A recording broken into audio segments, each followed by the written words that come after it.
kita sudah berusaha berbuat baik. Banyak polisi yang lebih baik daripada polisi yang jahat. Ketika saya melihat polisi yang tidak baik, polisi nakal, saya selalu sampaikan juga di media sosial saya selalu mengatakan apresiasi polisi baik, tindak tegas polisi jahat. Langsung diangkat kan? Oke. Kita lagi podcast di studionya Yang Project. Di situ datanya keluar pakai KTP siapa nih, Mas? Siap, mohon izin untuk tersambung dengan KTP Ibu. Siapa itu? Oh, ibunya. Iya. Oke, jadi ibunya masih nih. Valid ya. Langsung valid ya. Jadi itu langsung keluar di sana ya datanya ya. Siap, Bapak. Nah, coba sebutkan saya handphone ini posisinya di mana? Siap, mohon izin Komandan untuk lokasinya ini di Jalan. Nah, Kalau kita kirim polisi datang, berarti polisi cepat yang akan datang ke lokasi. oh, mantap. Ada terima Datang kasih. sini. Ini host mau tanya nggak nih? Berapa lama tindakan polisi bisa langsung datang ke lokasi?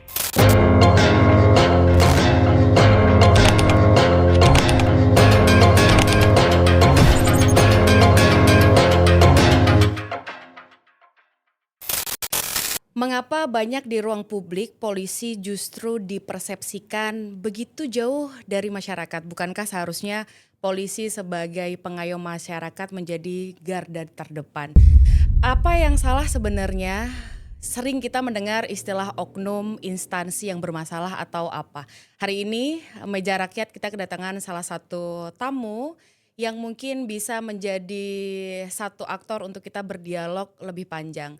Seperti biasa, Meja Rakyat bukan wadah untuk kita menghakimi, tapi Meja Rakyat menjadi satu ruang untuk kita bisa ngobrol dari hati ke hati menyampaikan pesan dari masyarakat. Selamat datang Pak Bray. Pak Bray. Iya. Selamat datang Pak Bray Iya. atau biasanya sehari-hari dipanggil sebagai Bang Manang ya, Bang Manang. Selamat datang di Meja Rakyat. Kok saya jadi tegang ya? Apa karena statusnya sebagai Atau kita ganti host? polisi? Saya yang jadi Oh, host. abang yang jadi host, boleh juga sih sebenarnya. Abang terima kasih hari ini sudah hadir memenuhi undangan kita semuanya. Sebenarnya nggak mau ngobrol yang gimana-gimana, tapi di tengah kondisi kita hari ini mungkin kita bisa mengatakan bahwa sesuai prolog saya tadi di awal. Apakah memang polisi itu kenapa sih selalu diidentikan jauh dari masyarakat gitu? Padahal setiap hari kita jalan ke Pancoran aja ada polisi di situ kan. Harusnya polisi sebagai garda terdepan masyarakat gitu kan. Kalau kita boleh flashback ke belakang, Pak Kapolri kan juga menyampaikan bahwa 76% hasil survei indikator kepercayaan publik puas nih terhadap kinerja kepolisian. 76% itu bukan angka yang sedikit loh Bang ya kan. Tapi kenapa sih kalau kita ngelihat sosial media kayaknya sentimennya juga nggak baik-baik banget gitu. Nah kita pengen ngobrol hari ini mungkin di segmen akhir saya akan membacakan pertanyaan-pertanyaan dari warganet. Boleh ngehujat dong? Boleh. Tidak anti kritik. Oke. Aman.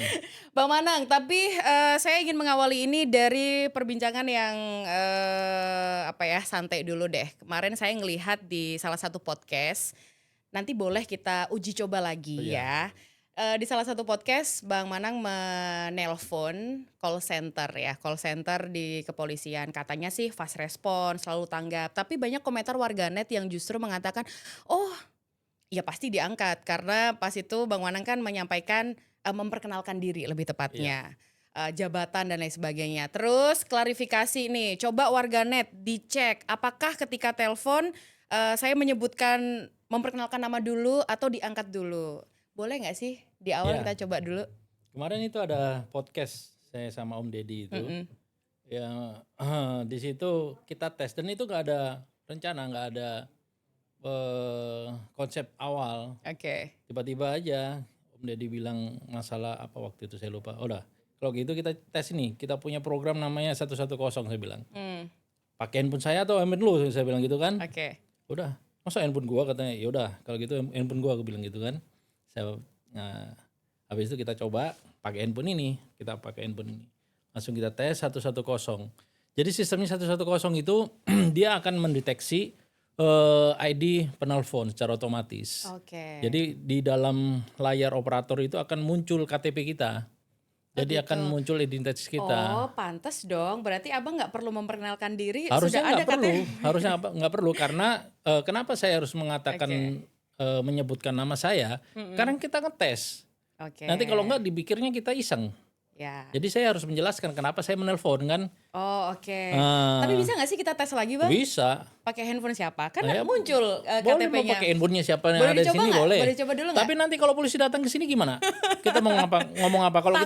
Kalau kita tidak menjelaskan, Iya juga ya. kalau kita tidak menjelaskan Apa permasalahannya? ya apa tujuan Oke. kita nelpon itu, apakah kita hanya ngetes atau apa? Nanti kalau misalnya kita pakai handphone yang lain, takutnya dia yang malah kamu Dianggap nih bermasalah. bermain-main kan? Mempermainkan satu institusi. Oke. Atau kita mau pakai handphonenya siapa yang ada di sini boleh, pakai handphone saya ini juga boleh. Mau dites boleh, nggak ada masalah. Ada kasus apa? Silahkan dites mau. Nggak gini, jadi saya mau menjelaskan ya. Kenapa waktu itu saya menyebutkan nama saya karena setelah itu handphone panggilan terangkat, kan saya harus mengatakan saya nih Manang. Saya sengaja telepon karena kita lagi di studionya Om Deddy, saya bilang gitu kan, untuk membuktikan bahwa 110 ini berfungsi atau tidak. Ya otomatis saya harus menjelaskan itu. Kalau enggak kan nanti dipikir Pak ada apa nih kok nelpon-nelpon tanpa ada tujuan kan gitu kan. Nah, kalau sekarang kita mau tes lagi juga boleh, nggak ada masalah. Kenapa waktu itu langsung saya juga bikin video mengatakan orang kan, oh iya pantas cepat diangkat karena polisi yang nelpon menyebutkan nama. Makanya saya bilang, saya bikin konten. Coba perhatikan, saya menyebutkan nama itu setelah diangkat atau belum? Ya, sekarang saya punya jawaban dari netizen. Karena begitu telepon kan KTP muncul. Sudah tahu dong. Belum tentu orang. Belum tentu. Cuma KTP aja. Artinya operator kan belum tentu kenal saya. Nama mana kan dia belum tentu kenal saya. Belum tentu ya. Nggak tahu mungkin kalau saya Udah pasti tentu. Itu udah pasti tentu, Bang. Oke, sini mana handphone. Tapi nanti saya harus menyebutkan nama. Ya, salah aja. Enggak, setelah bicara Oke. setelah tangkap saya harus menyebutkan nama dong. Tujuan saya nelpon apa? Oh ya. Karena saya nggak meminta, karena saya kan nggak meminta bantuan nih. Ya. Bener nggak? Boleh. Ya, jadi ini disclaimer dulu nih. Saya harus Disclaimer ya. setelah diangkat nanti saya harus menyebutkan nama. Kenapa saya menelpon? Oke. Karena kan saya nggak meminta dia datang ke sini. Iya. Gitu. Oke, ya Bang. Kita hanya Itu membuktikan. nomor siapa ya? Ada kasus nggak? Ada. Karena kalau enggak nanti kita dianggapnya kita iseng. Nah ini 110 ya. Jadi nggak pakai kode area, nggak pakai apa dan ini tidak pakai pulsa. Oke. Oh, nggak pakai pulsa, Nggak aman pakai. berarti. Nanti saya akan sebutkan nama setelah diangkat. Sekali lagi karena kalau enggak nanti dianggapnya kita main-main. 110. Segala bentuk Oh, penyalahgunaan tetap akan ditindak call sesuai hukum center yang begitu ya, berlaku. Untuk berbicara dengan petugas, tekan 0. Oke, 0 Bang. Oh ya 0 dulu.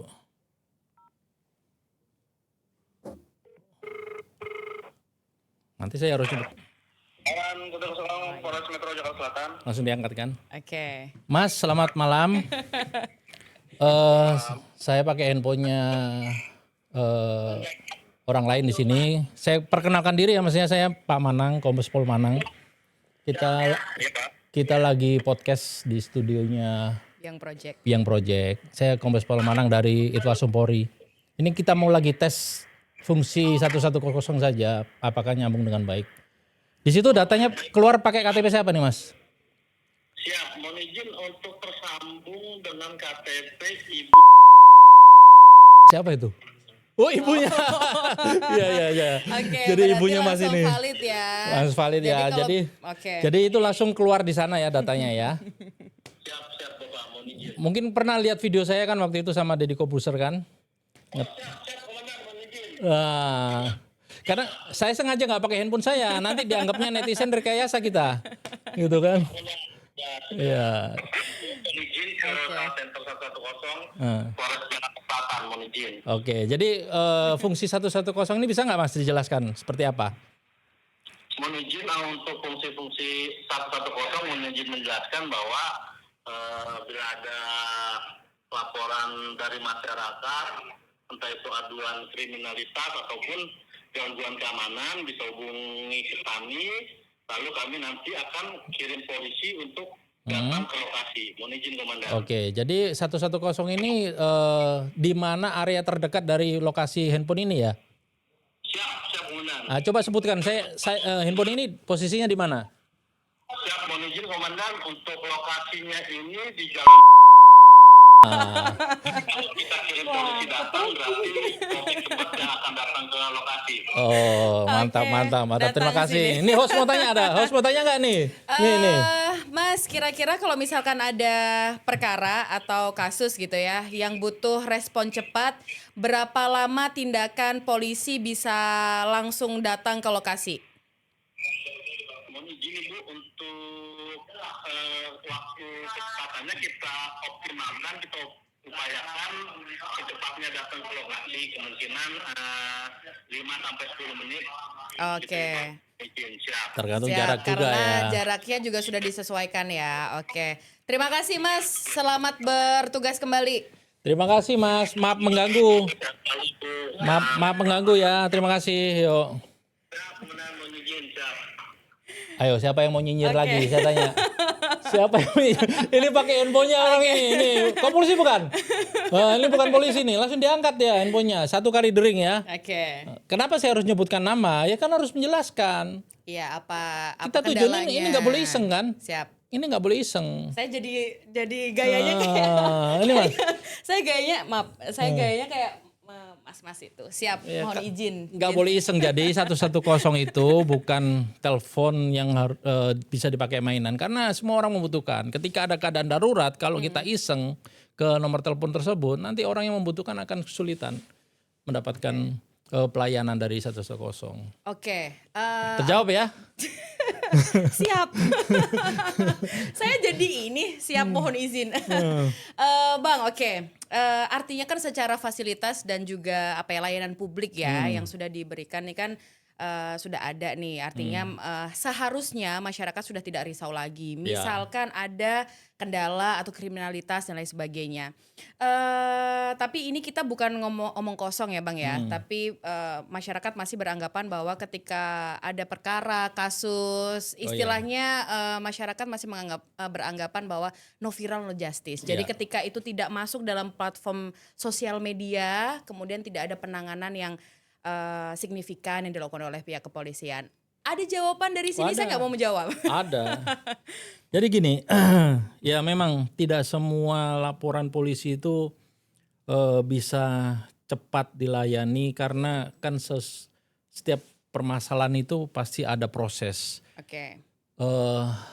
Relatif waktu yang dibutuhkan itu memang berbeda-beda. Ada kategori perkara itu yang mudah, sedang, sulit dan sangat sulit. Oke. Itu sudah ada kategorinya di peraturan Kepala Kepolisian Perkap nomor 6 tahun 2019 tentang manajemen penyidikan itu sudah disebutkan kategori-kategori perkara yang mana yang mudah, mana yang sedang, mana yang sulit dan sangat sulit. Tahu nggak Mbak, satu orang penyidik di kota besar, dia memegang berapa perkara dalam 1 tahun? Kira-kira. Dalam 1 tahun. Iya, satu penyidik. Satu penyidik dalam 1 tahun mungkin. Kota besar nih. Saya ngambil maksimum mungkin 500 perkara nggak sampai. Di kota besar bisa sampai 4.000, 3.000, 4.000. Mungkin satu orang ya di kota besar ya dengan kompleksnya permasalahan yang ada. Kalau di kota biasa di daerah mungkin 300, 400, 500. Artinya apa? Sekian banyak permasalahan itu dikerjakan oleh satu orang penyidik dengan tim. Tentunya pasti ada proses waktu yang dibutuhkan. Ya, proses waktu yang dibutuhkan. Kemudian ada juga mungkin kriteria ataupun prioritas. Prioritas bukan pilih-pilih, tapi mana yang biasanya yang lebih mudah dikerjakan, yang cepat dilayani, kita berusaha untuk melakukan secepat-cepatnya. Tapi bukan berarti mengabaikan yang sulit ataupun yang sangat sulit. Mereka tuh berjalan, satu hari ngerjakan tuh bukan hanya satu perkara saja. Ketika mengerjakan perkara A, bisa juga dalam satu hari dia bisa mengerjakan perkara B, C dan seterusnya. Artinya kalau dibilang pelayanan kepolisian tadi terhadap penyelesaian perkara itu banyak yang dalam tanda kutip lambat, bukan lambat menurut saya. Itu menurut saya adalah ada proses yang dibutuhkan, waktu yang dibutuhkan. Kemudian kalau menjawab no viral no justice, mungkin itu ada benarnya. Saya tidak mengelak ya, tidak menutup diri. Kenapa dikatakan no viral no justice? Ketika permasalahan itu menjadi atensi publik, itu salah satu prioritas. Bukan berarti yang tidak menjadi atensi publik tidak diprioritas, bukan. Tapi ketika suatu permasalahan sudah menjadi atensi publik, bukan hanya atensi pimpinan atau pejabat, bukan, publik, itu pasti akan menjadi prioritas. Makanya kalau saya mengatakan sekarang bukan no viral no justice, viral for justice. Bahkan saya beberapa kali di akun saya pribadi memposting kasus-kasus, memposting kasus-kasus yang memang membutuhkan atensi. Ketika di wilayah mana ada kasus yang tidak jalan ataupun ada orang mengadu secara pribadi ke akun saya, Instagram saya repost. Kadang juga saya langsung forward ke yang bersangkutan, Kasatserse, Kapolres. Saya mencoba, ini kasus bukan kasus melibatkan orang pejabat atau apa, tapi kasus orang-orang biasa, rakyat kecil yang membutuhkan keadilan. Kadang-kadang saya juga harus membantu dengan cara saya. Bagaimana? Memviralkan. Viral jadi for bukan justice. Bukan anti terhadap sosial media. Ketika ada kasus di blow up oleh masyarakat justru saya merasa, yang memblow up. Bahkan kadang-kadang saya yang memblow up. Ketika kasus itu, Pak tolong Pak, kasus saya seperti ini, tidak diperhatikan oleh penyidik. Saya yang memblow up.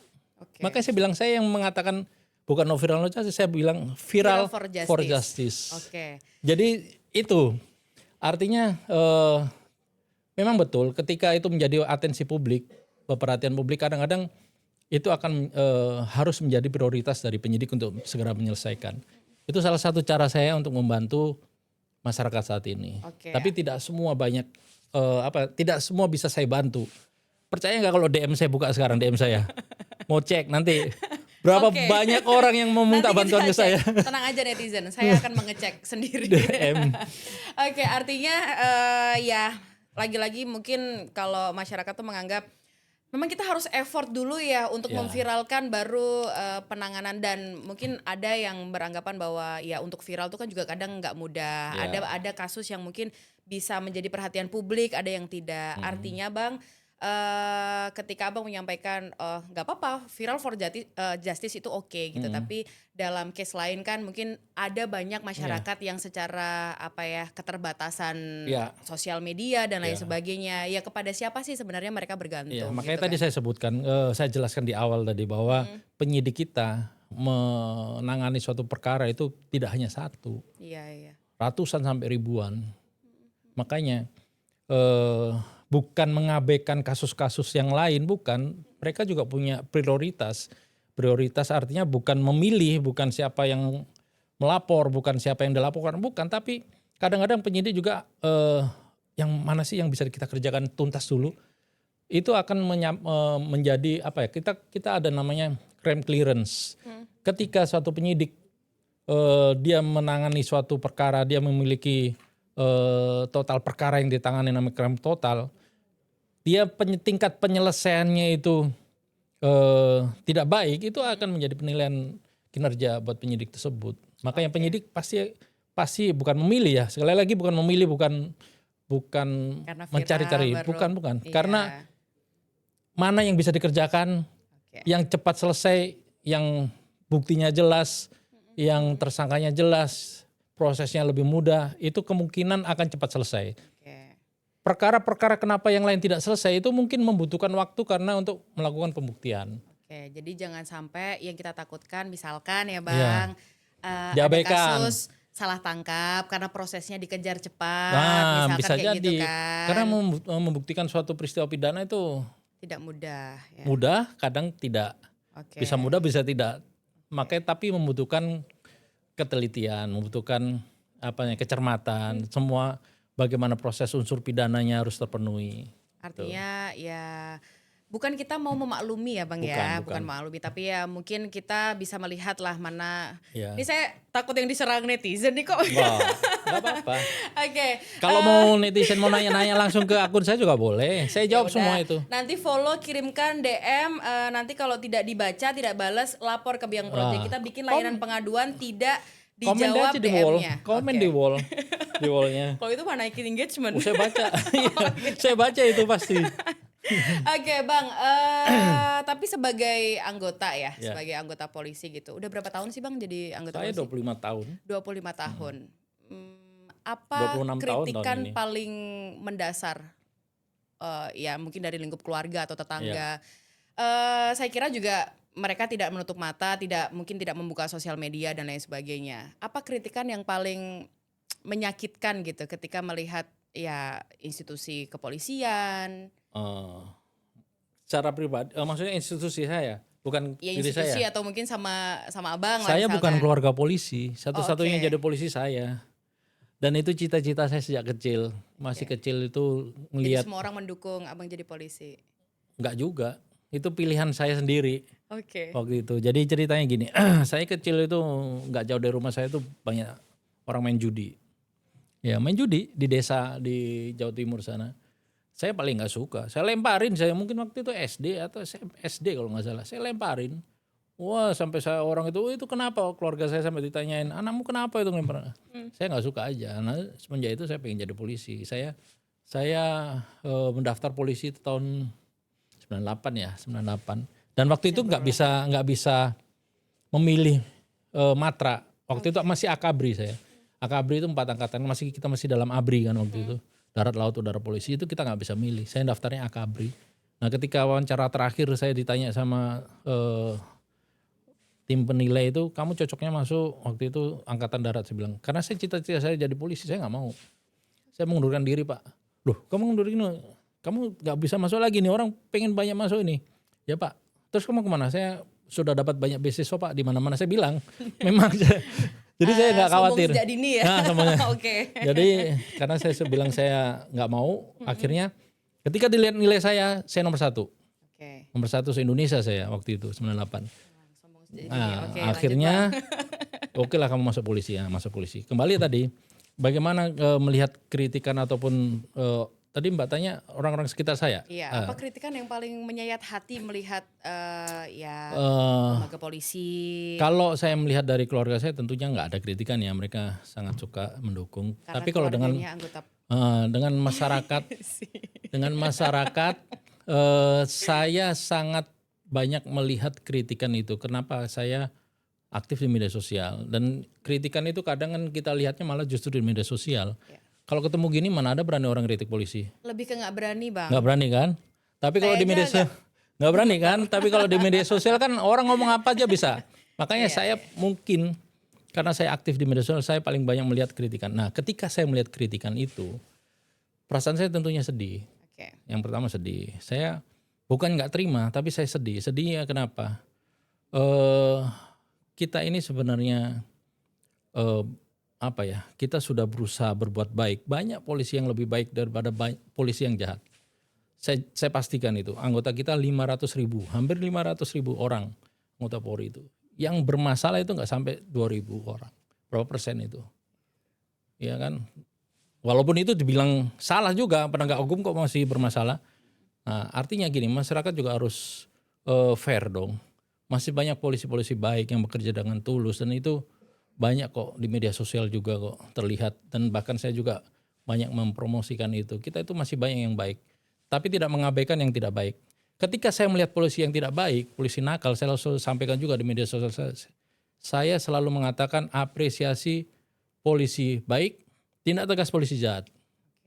Saya paling tidak mendukung adanya anggota yang berbuat kejahatan ataupun melanggar hukum. Saya paling anti. Kalau saya pernah jadi Kapolres, saya juga anggota saya kalau yang bermasalah saya sikat juga. Saya jadi direktur, anggota saya yang bermasalah saya sikat juga. Jadi saya tidak suka dengan anggota-anggota yang berbuat jahat, yang mengkhianati sumpah janji dia sebagai seorang anggota polisi. Itu saya nggak suka dan itu saya sedih memang. Tapi saya nggak bisa menunjukkan hal itu. Tapi saya harus menunjukkan ke masyarakat masih banyak polisi yang lebih baik. Semua kita melihat lebih banyak Masih polisi banyak. yang Nilai setitik lebih baik. merusak susu sebelanga. Iya, memang Itu kalau memang yang suatu yang buruk tuh jauh lebih mudah menempel di hati masyarakat, Betul. Bang, daripada 1000 kebaikan. kalau diharuskan polisi 100% seluruhnya polisi baik, manusia. Tahu artinya manusia, Mbak? Tidak ada manusia yang sempurna, Mbak. Pasti ada yang jahat. Saya tidak mengatakan polisi semua baik ya. Saya tidak mengatakan itu, dan saya tidak mau mengatakan polisi ini benar semua, enggak. Pasti ada yang jahat. Ya. Makanya saya selalu yang saya tanamkan apresiasi polisi baik, tidak tegas polisi jahat.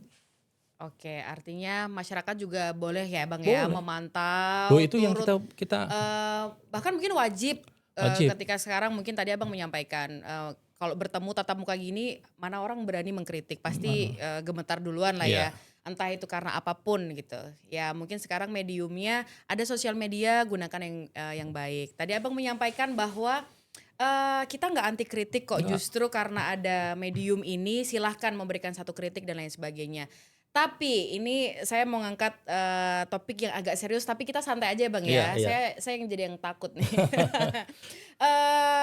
Fenomena terakhir deh, kita ngambil case yang terakhir gitu. Ketika mungkin masyarakat hanya bisa bersuara melalui sosial media gitu ya. Tapi ya yang kemarin karena postingannya kemudian harus ditahan karena mungkin ada kaitannya menyebarkan ujaran kebencian dan lain sebagainya. Terus kriminalisasi terhadap influencer dan lain sebagainya. Ini sebenarnya kalau boleh jujur dan fair, Bang, apa sih yang sebenarnya diupayakan? Apakah ketika kita memberikan satu postingan gitu, padahal mungkin followersnya cuma 1000, kok bisa dianggap sebagai influencer yang bisa mempengaruhi banyak orang untuk melakukan satu mungkin demonstrasi, penjarahan dan lain sebagainya? Ada tanggapan di sini? Saya tidak mengerti bagaimana kasusnya secara detail, tapi ketika saya perhatikan itu menjadi suatu pelajaran buat kita semua. Kritik sangat-sangat boleh, sangat-sangat boleh. Tapi di negara kita ini ada batasan, ada norma hukum yang memang harus dipatuhi oleh semua orang. Tidak harus dia influencer yang jutaan follower atau apa, enggak. Semua orang. Ketika kita mengatakan sesuatu yang ini sudah divonis loh ya kemarin, yang mungkin yang dimaksudnya siapa namanya, Mbak Laras Ada ya. Laras, Nah, itu sudah betul. divonis. Artinya divonis itu kan sudah terbukti ya. Artinya sudah divonis, tapi dia mendapatkan putusan pengawasan. Itu ada di KUHP yang baru. Artinya dia divonis bersalah. Artinya itu sudah dibuktikan di persidangan. Itulah norma hukum yang harus dipatuhi semua orang. Norma hukum yang memang harus dipatuhi dan diikuti. Ketika ada orang yang melanggar hukum, tentunya proses hukum itu harus berjalan. Kita tidak melihat siapa. Tapi saya tidak tahu persis bagaimana pembuktiannya waktu itu. Tapi saya melihat dari hasil akhir dia divonis. Ya, kritik sangat-sangat boleh, sangat-sangat boleh, dan kritik itu akan membangun siapapun, setiap orang. Saya juga sering dikritik dulu. Mungkin akhir-akhir ini agak jarang. Citraan kali. Bukan, Oh enggak. justru. Iya. Gimana ya? Iya, kapan lagi saya bisa ngomong secara langsung kan? Netizen nggak bisa. Orang suka sama saya. Oke. Follower suka sama saya. Saya nggak pernah pencinta, bangun tidur saya bikin Tapi video. kan mungkin figur yang seperti ini satu dibanding ya katakanlah tadi Abang 500.000 gitu. Ya, itu mungkin juga ada juga beberapa teman-teman kita yang Sombongnya keluar anggota-anggota. sedikit. Oke. Balik lagi sampai di mana tadi? Batasan kritik dengan tindakan yang melanggar hukum. Beberapa kasus memang kritik itu sangat bagus. Tetapi kalau sudah masuk ke dalam unsur pidana, misalnya melakukan provokasi, melakukan penghinaan yang secara terang-terangan, itu ada unsur pidana, dan itu hukum positif yang di Indonesia yang ada, dan itu bisa diproses secara hukum gitu ya. Jadi bukan berarti orang bebas seenaknya. Mohon maaf nih kalau saya maki-maki Mbak sekarang dengan binatang atau segala macam, mesti marah nggak kira-kira? Saya pulang, Bang. Lebih tepatnya saya pulang deh. Contohnya itu ya. Iya, Contohnya iya, itu. iya. Jadi kita maksudnya bukan Ya boleh mengkritik, boleh. tapi ya gunakan bahasa yang seyogianya harus dikeluarkan. Hina dan kritik itu sangat beda. Sangat beda. Body shaming sepakat nggak, Bang? Body shaming termasuk mungkin ya kalau orangnya tidak merasa terhina nggak apa-apa. Jadi itu termasuk delik aduan di KUHP yang baru itu, penghinaan itu. Betul. Jadi ketika Mbaknya saya hina dengan body shaming, Mbak merasa Oh, saya tidak merasa terhina? saya tidak terima. Pasti melaporin saya kan? Saya laporin Abang habis ini. Nah itu kalau Mbak merasa tidak terima, oh cuek-cuek aja, fine-fine aja, biarin orang mau ngomongin apa. Saya nggak bisaan. Nah itu contohnya, Oke, itu norma hukum. Siap. Norma hukum. Tapi kalau mengkritik, misalnya polisi banyak tidurnya nggak kerja, oke. Itu fakta, bukan ya? Bisa ya, bisa tidak. Karena tadi saya bilang, anggota kita itu 500.000 orang. Iya, oke. Dan lebih banyak anggota yang baik daripada anggota yang bermasalah. Saya tidak menutup polisi baik semua, tidak. Anggota bermasalah juga ada. Ada ya. Kalau dibandingkan dengan 500.000 orang anggota kita, itu nggak ada apa-apanya. Ada juga loh, Bang, polisi yang nyuri Oh ada. motor polisi juga. Ada. Macem-macem lah. Oke. Makanya satu lagi. Ada juga di komentar ataupun di akun saya selalu tanya, Pak, kenapa kok yang diposting yang polisi-polisi baik aja? Yang posting polisi jahat itu sudah banyak. Buat apa lagi saya posting polisi jahat kan gitu kan? Tapi saya mencoba menunjukkan kepada masyarakat polisi baik itu banyak juga gitu. Siapa lagi kalau bukan saya, kalau bukan teman-teman yang lain yang masih mau mencintai polisi ini kan? Itu loh. Jadi sekali lagi ya itu tadi. Apresiasi polisi baik, tidak tindak tegas polisi jahat. Oke, saya dalam kesempatan kali ini akan sedikit mengapresiasi, Bang ya. Ya. yang jelek pun nggak apa-apa sampaikan. Nanti itu bagiannya warganet aja. Iya. Tapi ada satu hal yang mungkin bisa nyambung tadi Abang sampaikan bahwa ketika ada prestasi gitu ya, polisi baik gitu, ada prestasi lebih tidak gampang viral misalkan bahasanya. Misalkan itulah gunanya saya. Contoh. Oke. Saya ngambil salah satu contoh yang mungkin ini juga bisa direspon. Kayak misalkan kemarin kita rame ada guru honorer yang kemudian melakukan tindakan disiplin lah ya di sekolah. Kemudian udah lihat konten saya? Belum yang kan? ini belum. Saya baru nge-follow Abang ya. Artinya begini, Bang, itu kan dalam proses itu ada peran kepolisian lah ya untuk memediasi dan lain sebagainya. Ketika ada proses-proses seperti ini memang ya mungkin tadi 1000 kebaikan itu tidak ada artinya apa-apa gitu dibandingkan 1 keburukan. Terhadap Boleh ini, komen? terhadap guru honorer di Jambi, karena Abang Jambi ya? saya mantan Jambi, Oke. direktur. Saya berada di pihak gurunya.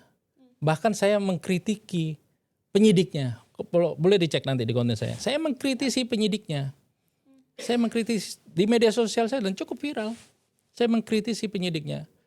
Yang saya katakan di konten saya, seorang penyidik itu harus bisa melihat unsur pidana itu harus terpenuhi oleh 2 hal. Satu adalah aktus reus, yang kedua adalah mens reanya. Jadi setiap perbuatan itu tidak bisa langsung setiap perbuatan pidana itu tidak bisa dinyatakan bersalah apabila tidak ada niat jahat dari pelaku tersebut.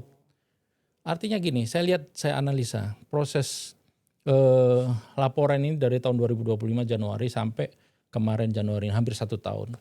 Penyidik sudah melakukan beberapa kali mediasi yang saya baca ya. Bahkan saya konfirmasi langsung sama Kasat Reskrimnya. Beberapa kali mediasi nggak bisa.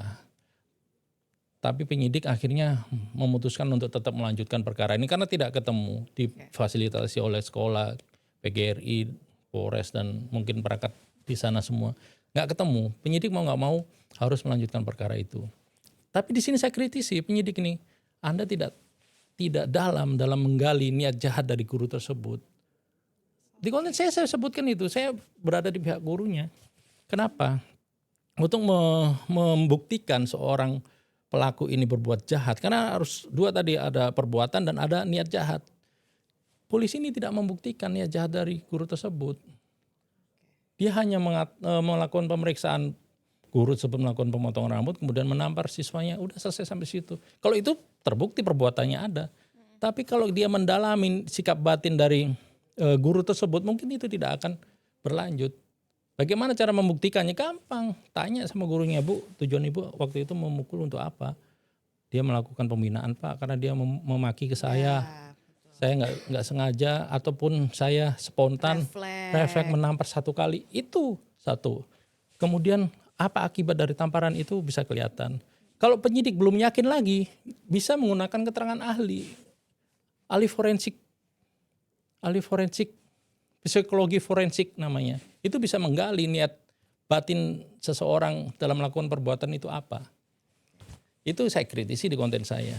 Oke, jadi habis ini jangan nonton konten ini ya, nonton aja langsung official akunnya Bang. Artinya saya tidak setuju penyidik menetapkan sebagai tersangka pada saat itu. Tapi saya tidak mengikuti perkara itu. Setelah saya analisa, saya baca seperti itu. Tapi akhirnya alhamdulillah sudah damai. Ya, sudah karena damai. kan ada proses mediasi di situ, kemudian udah lapor dan sebagainya. Nah artinya kan ya tadi Bang, sebenarnya kan kalau kita mau ngomong peran, ini bukan berarti mau mengapresiasi, tapi kadangkala ya begitu. Sesuatu hal yang buruk itu jauh lebih mudah untuk viral dibandingkan sesuatu hal yang mungkin konten-konten kebaikan dan lain sebagainya. Tapi bukan soal konten kebaikan sih. Tapi ketika polisi memproduksi konten kebaikan tuh jatuhnya ke pencitraan dianggapnya. Misalkan yang kemarin lagi rame polisi lalu lintas, mengaman lalu lintas, rame kan Bang yang kemarin di mana? Lebak Bulus, justru respon masyarakat kelihatan banget hanya bikin konten terus padahal setiap hari biasanya nggak seperti itu. Kayaknya polisinya perlu belajar sama saya. Oh oke. Belajar sama saya. Silahkan lapor ke komandannya atau komandannya yang akan menindaklanjuti. Lebih tepatnya begitu aja. Jadi gini, kita itu kalau saya bermedia sosial apa adanya sih. Oke. Nggak usah kita membuat konten seolah-olah kita membuat konsep, kemudian kita action harus seperti ini, harus seperti itu. Saya bangun tidur pun saya bikin konten, boleh dicek dan itu viral juga. A day in my life. Enggak perlu, saya bangun tidur rambut acak-acakan saya bikin konten. Artinya gini, kita tunjukkan apa adanya, apa yang kita lakukan baik kita tunjukkan baik. Bukan berarti kalau kita menunjukkan suatu kebaikan itu pencitraan, tidak juga. Artinya kebaikan kita ini harus kita sampaikan biar orang juga melihat tadi saya katakan polisi baik masih banyak dan orang banyak yang komen ke saya, Pak kenapa hanya polisi baik yang Bapak posting? Karena sudah banyak juga yang mau posting polisi jahat. Buruk kita aja yang posting. Tapi saya bisa mengimbangi sekarang. Oke. Postingan saya dengan polisi baik bisa viral.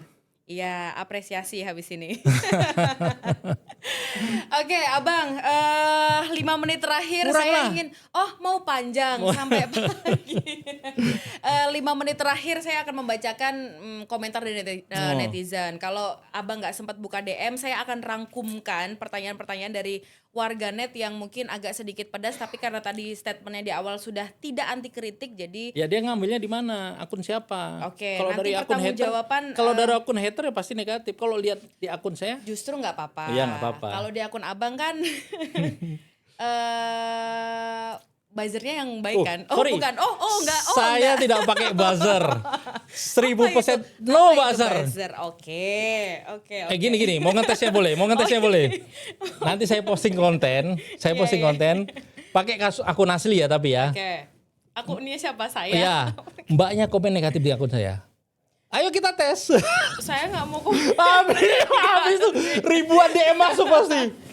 Nggak apa-apa, saya akan memberikan banyak fakta, terang aja. Kita tes ya Bang ya habis ini, oke. Tapi akun asli ya? Akun asli, yang nge-follow Abang tadi. Komen negatif ya, berani? Iya, oke. Saya komen negatif habis ini. Bukan negatif, tapi memberikan fakta yang begitu terang setelah ini. Saya tambahin lagi, ketika ada komen negatif di akun saya, langsung saya pin. Saya tidak Oke. Bang, saya bacakan biar kita nggak begitu panjang. Ada satu pertanyaan tapi mungkin kayak ini sudah dijawab tadi. No viral no justice. Banyak warga ngerasa polisi baru benar-benar gerak kalau kasusnya viral. Itu perasaan netizen aja atau memang ada masalah di sistem? Kalau Tadi saya mungkin malah mendukung viral for justice. Kalau Ya. perlu saya yang memviralkan. Oke, bagi saya itu fair lah ya. Iya. Ini komitmen ya Bang. Iya dong. Kita juga akan straight kalau misalkan ada apa kasus yang nggak segera ditangani. Boleh. Biang Project akun pertama yang akan memviralkan. Jangan akun saya kalau perlu. Ini nambah exposure lagi, oke. Yang kedua, keadilan Polri di level masyarakat bawah. Ini soal keadilan Polri, kepolisian lah ya di level masyarakat bawah. Kenapa sih kalau di lapangan itu sering arogan? Oke. Kenapa? Saya tanya dari lubuk hati yang paling dalam, Bang. Saya takut dengan polisi di jalan. Itu saya juga nggak suka. Itu saya juga nggak suka kalau ada polisi arogan. Oke. Itu Tapi nggak faktanya masih demikian. Ya ada. Tapi polisi baik lebih banyak sekali lagi. Baru abang doang yang saya bisa ngomong kayak gini loh. Iya. Artinya kan 1 banding Nggak tahu berapa bandingnya. Tapi lebih banyak. Saya jamin lebih banyak polisi baik. Tapi polisi nakal ada. Saya nggak menutup. Dari awal saya sampaikan saya tidak menutup Oke. polisi selalu baik. Tidak. Pasti ada polisi nakal. Polisi arogan ada. Dan itu saya selalu sampaikan kalau ada yang DM ke saya. Pak ada polisi. Videokan, kirim videonya ke saya. Oke. Kalau perlu posting di media Makin sosial. banyak itu konten-konten negatif untuk kepolisian. Enggak apa-apa, Tapi nggak apa-apa. tapi saya yang akan memposting polisi baiknya. Oke. Oke. Nambah exposure. Pertanyaan ketiga. Ya tadi mungkin ya itu fakta lah ya Ya. Bang ya, masih banyak, Banyak. polisi Dan itu yang pasti mungkin ditindak. ya mungkin harus ditingkatkan lagi kedisiplinan di internal kepolisian. Ini saya ngomong dari lubuk hati yang paling Ya. dalam. Saya secara psikologi saya nggak tahu nih ya, apakah ini juga masyarakat yang lain juga merasakan yang sama. Kita nggak salah aja nih Bang, Ya. misalkan di jalan, SIM semuanya ada, kita nggak melanggar gage misalkan. Kalau ada polisi di depan, saya tuh kayak deg-degan. Ya mungkin ini masyarakat voting iya nggak? Iya, tuh kan? Kalau supir saya boleh masuk, supir saya Banyak pembelaan ya Enggak, lebih enggak. tepatnya. Supir saya Oke. saya marahin. Kamu melanggar aturan. Kalau kamu ditangkap polisi gimana? Saya marahin polisi saya, supir saya. Oh jadi pernah melanggar aturan juga supirnya. Berarti mobilnya Abang. Mobil saya bukan melanggar aturan, artinya dia memaksa. Gini macet tadi. Kok ngapain klakson saya bilang. Oh, oke. Macet ini nggak usah klakson diem aja, ikutin aja. Pantesan Contoh 1 itu. jam baru nyampe. Oke. Pertanyaan. Tadi apa yang udah kejawab belum? Sebentar apa ya? Udah kejawab belum? Iya. Apa tadi? Iya arogan. Ya Artinya saya kan, tidak suka polisi arogan. kok langsung dibelokin lagi gara-gara itu kan 1 jam telat ya Bang. Oke. Ya saya tidak suka polisi arogan. Iya kan kita juga warga negara tepat waktu. Iya. Saya jadi banyak ketawa loh. Tapi oke, pertanyaan ketiga. Iya. Saya sudah di rambu-rambu closing. Kenapa urusan sederhana sering jadi ribet, tapi urusan besar kok kesannya hati-hati banget? Contohnya? Nih, misalkan Iya. mungkin ada laporan kehilangan gitu, prosesnya lama dan lain sebagainya. Lama itu kayak gimana lama itu? Nah mungkin ini kita cross check lagi ya. Iya. Tapi nanti mungkin ada valid kasus, saya ada tapi nanti di belakang layar aja. Nanti kita kebatas. Intinya itu berarti kan, ya tadi mungkin jawabannya saya yang membantu menjawab polisi untuk menjawab ya bahwa tadi- ada prosedur yang Enggak. Tadi kan enggak. sudah mungkin saya jawab di waktu Ya, di awal tadi ya. tentang proses penyidikan Iya, ya. Itu permasalahan yang ada memang. Oke, pertanyaan keempat, saya cepatkan aja. Kira-kira kalau kita ngomong kami capek, kami kecewa, polisi masih mau denger nggak sih? Oh iya harus. Kami capek. Nanti saya tunjukkanlah DM saya banyak sekali. Bukti saya mendengar apa? Saya balas. Oke. Polisi itu sekali lagi Nanti kita screenshot boleh? tidak banyak manusia ya. Pasti ada yang baik, ada yang jahat. Pasti ada yang malas, pasti ada yang rajin, pasti ada yang peduli, pasti ada yang tidak. Itu pasti. Oke, jadi nggak apa-apa kok Nggak apa-apa. Gen Z yang udah ngerasa capek, anxiety dan lain sebagainya. DM saya. DM aja. Boom aja nggak apa-apa. Bom. Kalau perlu ada website Kepolisian Republik Indonesia, nggak apa-apa, ngeluh aja di sana. Iya ngeluh aja. Iya kan Bang? Tapi nggak kalau apa-apa. website kadang-kadang operator Oh, Kalau jadi ke saya oh iya. saya enggak punya admin. Nambah followers. Nambah. Nggak apa-apa. Oke. Pertanyaan terakhir. Pak, pernah nggak sih ngebayangin orang kecil yang lapor ke kantor polisi tapi pulangnya malah makin stres? Contohnya. Mungkin saya ada kasus valid. Iya, Kasus valid ini iya, valid. iya. Misalkan kita ada pengaduan korban kekerasan seksual, dalam artian misalkan dalam kalau kemarin ada KDP gitu ya, dalam pacaran dan lain sebagainya. Jadi ketika korban itu datang ke kepolisian, pertanyaannya masih seputar Ketika terjadi perkara, kakaknya posisi di mana, keluar jam berapa, buktinya apa dan lain sebagainya. Nah mungkin ya Bang ya, saya nggak tahu konteksnya teman kita di luar sana yang memberikan pertanyaan ini apa enggak, kita juga nggak tahu. Nah mungkin begitu, ada proses-proses Ya. yang justru bikin Jadi makin gini, stres. orang yang bermasalah sebelum datang aja sudah stres. Apalagi sampai kantor polisi makin Makin stres. stres. Itu psikologis. Oke. Padahal sudah dilayani.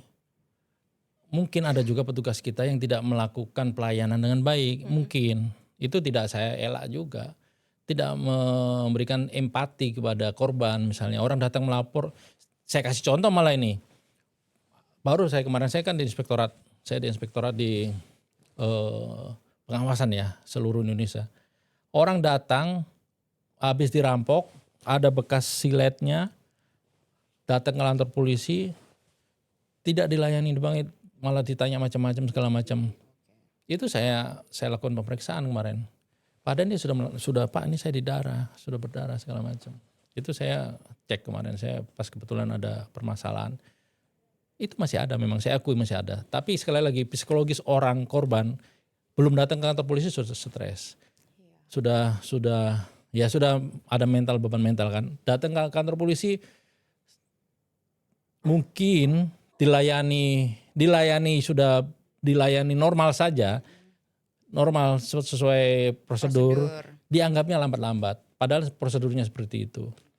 Ketika tidak dilayani makin stres, ada juga seperti itu. Sebenarnya bukan tidak dilayani, sebenarnya memang ada prosedur-prosedur yang memang harus dilalui, harus dilakukan oleh para penyidik untuk memproses perkara tersebut. Dan itu memang butuh waktu. Dan itu harus penyidik pun sebenarnya harus memberikan penjelasan dengan baik sehingga korban ini merasa diperhatikan. Betul. Itu kembali lagi ke manusianya. Petugas polisi ini tidak sama manusia satu dengan manusia yang lain. Banyak juga kok sekarang kita yang baik ya. Kalau yang negatif sudah saya bilang ada kan. Iya. Ya saya tidak mengelak. Lebih banyak. Korban yang dilayani datang ke kantor polisi pulang dengan senyum-senyum juga banyak. Oke. Saya berharapnya lebih banyak masyarakat yang tersenyum Harus. ketika keluar Harus. dari kantor polisi. Harus. Ya mungkin kita tidak, ya ini saya lagi ya Bang ya, karena mungkin nanti masyarakat warganet boleh ikut berkomentar. Kayaknya sih sebenarnya masyarakat ataupun saya secara pribadi sih nggak mau menuntut polisi untuk menjadi orang yang sempurna. Oh, harus ya. dituntut. Harus dituntut. Harus dituntut. Padahal saya mau memberikan belas kasih sedikit tapi Nggak nggak bisa. jadi. Harus Bang, dituntut. polisi harus sempurna. Kalau Harus bisa. itu kan boleh nuntut seperti itu. Tapi maafkan kalau kami tidak bisa sempurna. Nggak bisa dimaafkan karena tadi kita menuntut ya ada pajak yang dikeluarkan oleh masyarakat Indonesia untuk Maafkan membayar kalau kami gaji. tidak sempurna. Jadi kalau misalkan kita tidak menerima celah sedikit pun kesalahan yang dilakukan oleh anggota kepolisian. Oke. Clear case close. Setuju. Tapi syaratnya apresiasi polisi baik, Oke. tindak kita tegas akan fair. polisi jahat. Ya, kita akan fair. Kalau polisi baik harus kita apresiasi. Yes, Oke. itu dong. Itu dong. Bang Wan, terima kasih banyak. Ya. Boleh closing statement dong untuk obrolan kita hari ini. Saya ingin berpesan kepada internal saya malah ke anggota-anggota polisi, ya kan? Respect. Ya. Kita itu jadi polisi ini karena mengabdi kepada masyarakat. Siapa yang nyuruh kalian jadi polisi kalau bukan diri kalian sendiri? Kalau kalian mau menjadi polisi atas suruhan orang, mendingan nggak usah jadi polisi. Kita yang jadi polisi itu harus mempunyai niat yang baik. Dari awal kita ingin mengabdi kepada masyarakat, melayani masyarakat. Jadilah polisi yang baik. Jangan jadi polisi yang menyusahkan masyarakat. Love humanity. Cintai masyarakatmu. Oke, Bray. Salam presisi. Salam presisi. Bang Bray, terima kasih banyak sudah hadir di Meja Rakyat. Sekali lagi ruang ini bukan ruang untuk penghakiman, Bang. Justru berdialog dari hati ke hati, menyampaikan aspirasi dari masyarakat menjadi satu goals kita bersama. Semoga ini menjadi ruang yang akan terus memproduksi ide, gagasan, dan kita bisa berdialog dengan siapapun untuk ya semoga harapannya tidak ada lagi jarak yang mungkin masyarakat yang masih merasa berjarak. Tentu ini menjadi satu evaluasi yang penting bagi institusi maupun secara personal anggota kepolisian. Dan kalau saya boleh pesan, jangan garang-garang, jangan represif. Kalau ada permasalahan, iya bisa juga. Jangan represif, kita cinta damai. Tentu Indonesia negara hukum, tapi sekali lagi posisikan kita sebagai manusia yang sama, bermartabat, setara di mata hukum. Sampai jumpa di episode selanjutnya.